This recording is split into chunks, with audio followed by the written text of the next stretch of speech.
Episode 5 of the Rings of Power Season 2 is here, and you know what? For once it's not completely terrible. I'm actually shocked. It's still not lore accurate, and a lot of modern sensibilities is still part of the story, but it is actually better. So you will probably hear me praise this episode more than usual.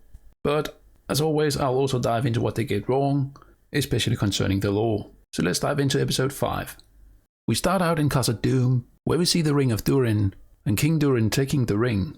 Now, in the lore, this ring is given to him either by Sauron himself or Celebrimbor, depending on the version you believe in. Now, it's not entirely lore accurate, but then again, Anatar did sort of give it to him in the show, just not directly.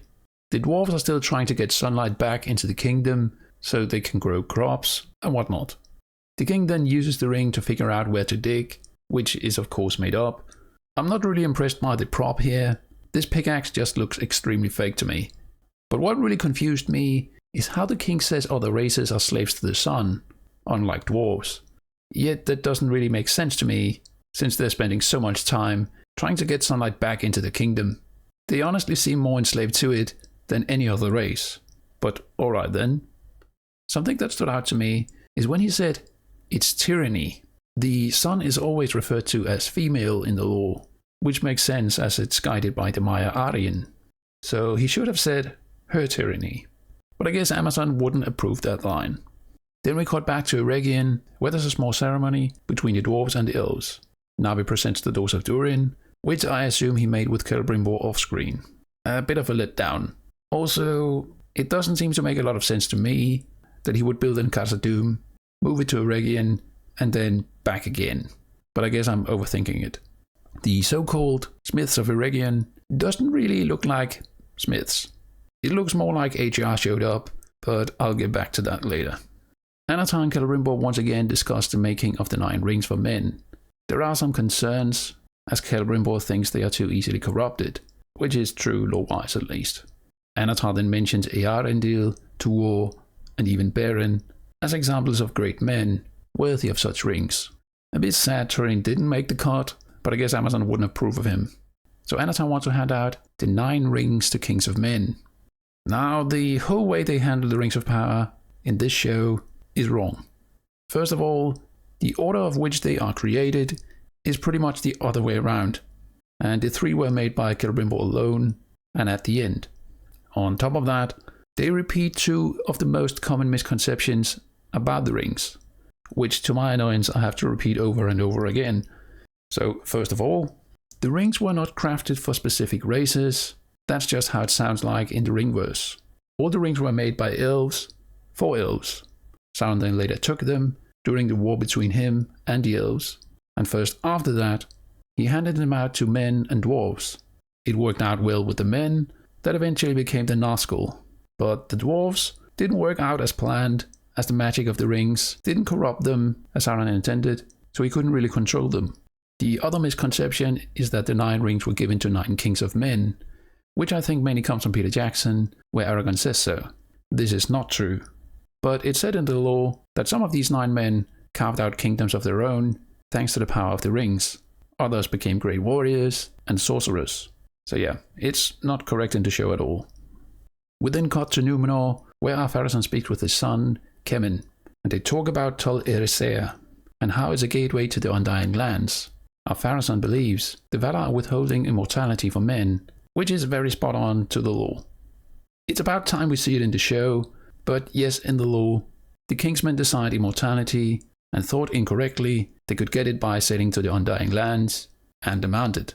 Hopefully we all know how that story ends. We also get a better look of the Scepter of Númenor, the symbol of the kings, unlike a crown. I'm not impressed by the prop itself, and I've kinda hated the sun symbol from the get-go. I would have assumed it would be of silver and not gold, especially because silver is considered more pure. I still think the scene where he became king feels off, and the shot with him having wings is just taken from Game of Thrones, as I have also mentioned in the past in the trailer breakdown. Pharazôn then goes on and reveals to Kemen that his mother had foreseen an ill fate for him. We never see her in the show and don't even know her name.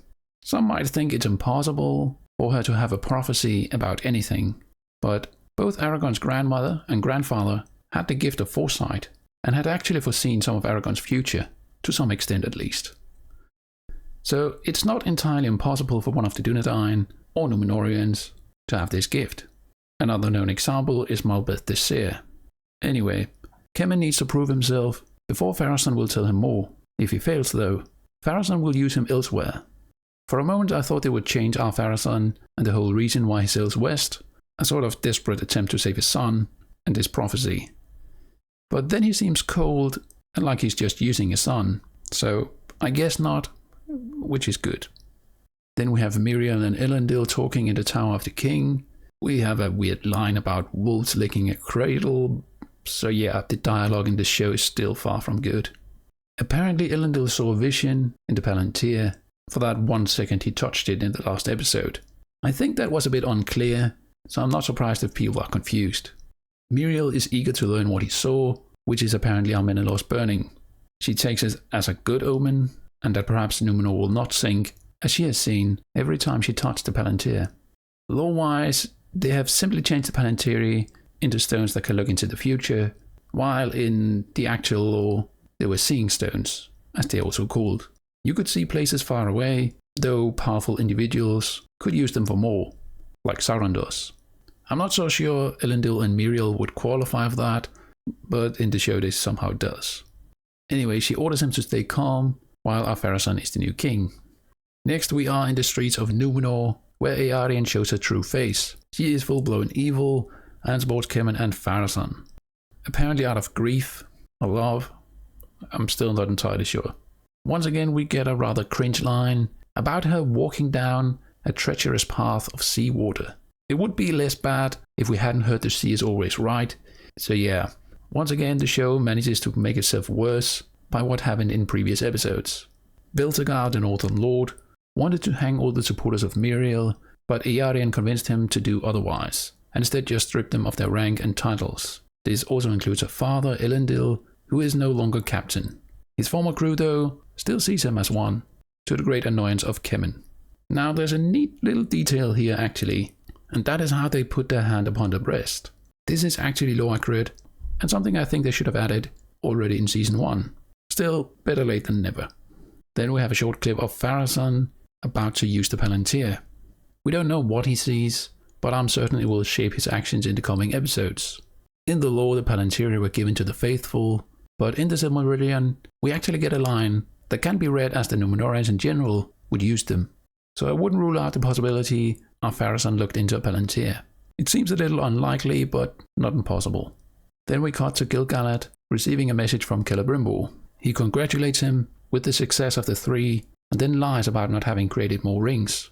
Then we have this random, nameless woman, who is apparently a commander, talking to Gil-galad about their armada being ready. I guess this goes back to the previous conversation about sailing up the Anduin and attacking Mordor from the west. Then we cut to Disa and Durin discussing the power of the new ring. Then for some reason, they go to a market and buys a crystal ball. Yeah, it's a bit weird. Apparently King Durin has introduced ring taxation, which is the real evil of this world, as we all know. Anyway, Disa drops the ball and follows it to some new cave she has never seen before. To locate the crystal ball, she starts singing, but then we hear a monster replying to her, or something like that. Now it makes most sense if this is the Balrog, which we have seen briefly in season 1 and the trailer for this season. But it could also be the Watcher in the Water, it just seems less likely. In any case, neither should be active in Moria by the Second Age, but I feel I repeat this point over and over again. It's clear they have changed the story, and now it will be Durans Ring, making him greedy and delve too deep, and this will unleash the Balrog and destroy their kingdom. This change alters the entire history of Durin's folk, so it's not a change I approve of. I don't approve of any of the changes really, but I really dislike this one. The constant mentioning of Aule is also a bit off, as the dwarves called him Mahal. But yeah, I've mentioned this before. King Durin has called emissaries from other dwarven realms and tells them about the powers of these new rings. They are then sent back to their lords, though the rings will not be given freely. We then cut to a scene with the king and Na'vi, and it becomes clear the showrunners are taking some elements from the one ring and applying for this one, like it feeling heavy. I'm not a fan of all these member berries, and it really gets tiresome. At least the ring seems to make him greedy for gold, and other riches, which is at least law accurate. He refused to listen to his son, which will of course be his downfall. Now, I haven't actually commented on this before, if memory serves, but the show is injecting a lot of modern things, and this is one of them. The idea that the younger generation knows better than the older one, and the old ones just refuse to change and see reason. We see it here with the dwarves. Then there's Galadriel going against Gil-galad, especially in season 1, though lore-wise she is far older than him. And to some extent it also happens with Elendil and his children. It's a rather modern concept, and it sort of goes against a lot of Tolkien's fundamental ideas, where the wise are often old. Even Aragorn is described as wise with many winters. So yeah, it's a tiresome trope we see repeated over and over again, but it's done in pretty much every story and show coming out these years. God forbid the old world got something right and modern ideals are wrong. I guess Amazon can't accept that. Then the show changes to Harry Potter with flying objects at the Forge of Celebrimbor. I gotta say, I hated this scene the most. It's not magnetism, nor flying objects, but apparently Medania wearing a ring that for some reason made her invisible. But I guess it's the explanation for why the One Ring will later turn the wearers invisible. Well, except Sauron. Anyway, Medania apparently saw Sauron in his true form while wearing this ring. And guess who comforts her? The stranger that have been among them all along. Too bad they are all too stupid and can't figure out who the bad guy is. Apparently Sauron doesn't know how to forge the 9 rings and tries to trick Celebrimbor into revealing how to do it. It's fine for the show, but it's utter nonsense again if we talk about the lore. For some reason in the show, Celebrimbor is the master and Anatar is the apprentice. Yeah. Then Prince Durin shows up, warning them about the power of the Dwarven Rings. Anatar wants to handle it, but Celebrimbor steps up and talks to Durin himself. Obviously, he doesn't trust Anatar and thinks he's involved with how it seems to change King Durin. Then we cut to Anatar lying to Medania and telling her that who she really saw is Celebrimbor.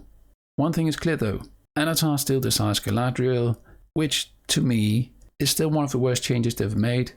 Then we cut back to Numenor, where some sort of ceremony is taking place. We have a sort of priest talking about lost souls finding their way, and it made me really icky, as Tolkien is very clear about not introducing established religion into his story. So first of all, I would rather have said spirits than souls. Then we also have this shrine, which is another no-no. The most sacred place on all of Numenor is the top of Meltama. And guess what's up there? Nothing. There are no shrines, buildings, tables, chairs.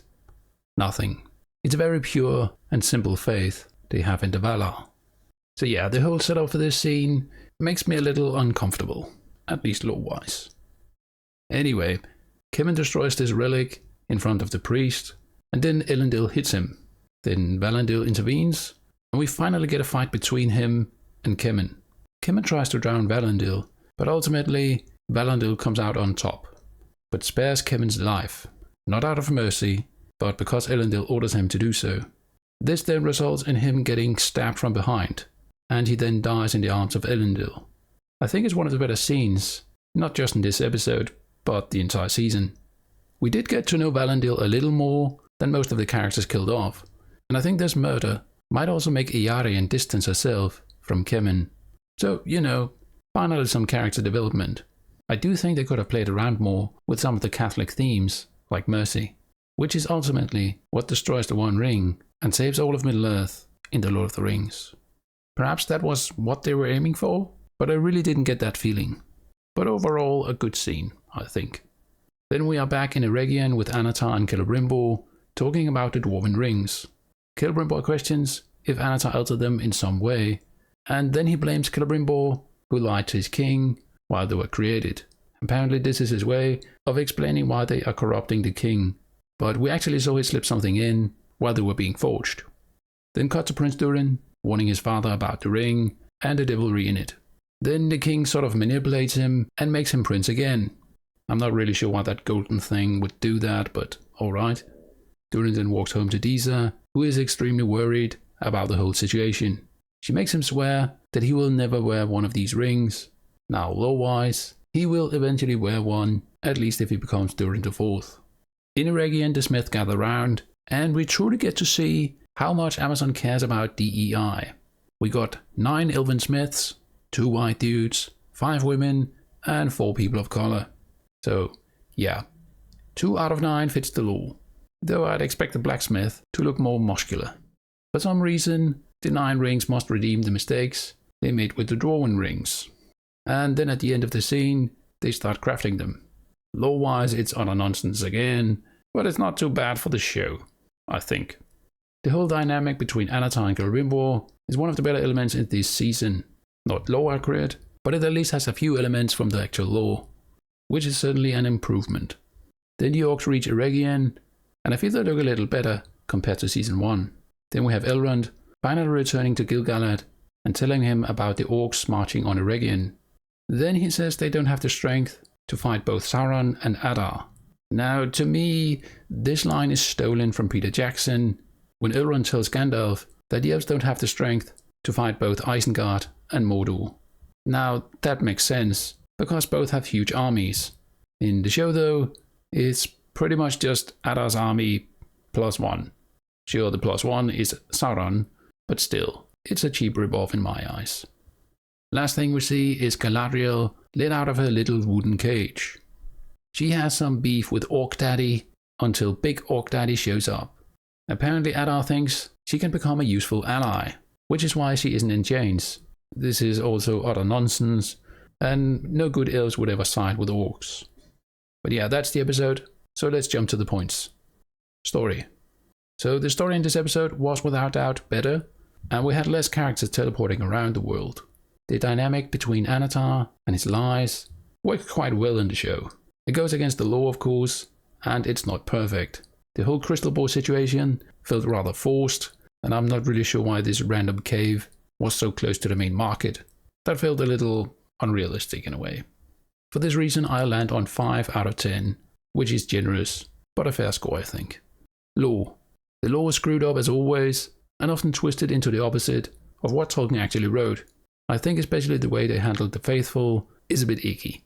Besides that, there is some actual lore in this episode, and even when they get it wrong, it is at least closer to Tolkien than all the made up stuff they add. For this reason, I'll give it 3 out of 10. Visuals. The visuals of the series is without doubt its strongest point, though not enough in my opinion to make it a good series. I think there were some bad props here and there, but nothing as bad as the Easterling masks. The costume for the Elven Smiths and their appearance overall seemed off to me. I think the orcs looked fine, and so did the Dwarves of Durin. So we land on 5 out of 10. Dialogue. The dialogue is dreadful as always, and in my opinion, one of the worst parts of this show. One thing is stealing lines from elsewhere, but it's truly the cringe dialogue that I can't stand. Whether we are talking about wolves licking cradles, or daughters walking on seawater. So yeah. Nothing particularly good, and nothing close to rival what Tolkien actually wrote. So we land on 2 out of 10. Acting. The acting is always a mixed bag in this show. I still think King Durin is one of the best actors in the show, and Durin and Disa aren't too bad either. Same goes for Anatar and Celebrimbor. Myrdania was a bit meh, and luckily we didn't have to see Galadriel for very long, which is a win in my opinion. Kemen is dreadful as a character, but his acting is actually pretty good. It is at least very easy to hate him, and I consider that pretty good. So overall, the acting was fine, and I think it comes down to one thing. Barely any scenes were with the worst actors, so no Harfoots, Muriel, Galadriel, Estrid, Theo, or some of the other few side characters. So for this reason, I give it 7 out of 10. Music and sounds. For once, I actually started to notice the music, perhaps because some of the things are more dramatic and less slow. It's still not something I remember clearly in my head.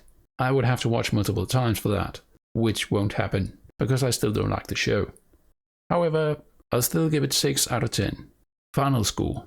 I have already foreseen this video will get a lot more angry comments about me suddenly becoming a shill. But guess what? The core of this channel is the truth. If Amazon starts to implement actual law, they get credit for that. Just like I call them out whenever they butcher the law. I think this episode is the best of both seasons, but it's not enough to save the show. And to be honest, I guess it's the exception to the rule. The next couple of episodes will likely be as bad as the previous ones, especially if we have to see more Harfoots and Estrid. Luckily, we didn't have to endure that for this episode, and for this reason, we land on 4.5 out of 10. It's not Tolkien, but it actually got closer to being a decent show. I don't think it will continue like that, especially based on what we have seen this season so far. Still, I think this is a fair score, but let me know what you think down below. As always, special thanks to the members and patrons of the channel. Also check out my previous reviews on this playlist. Farewell till next time.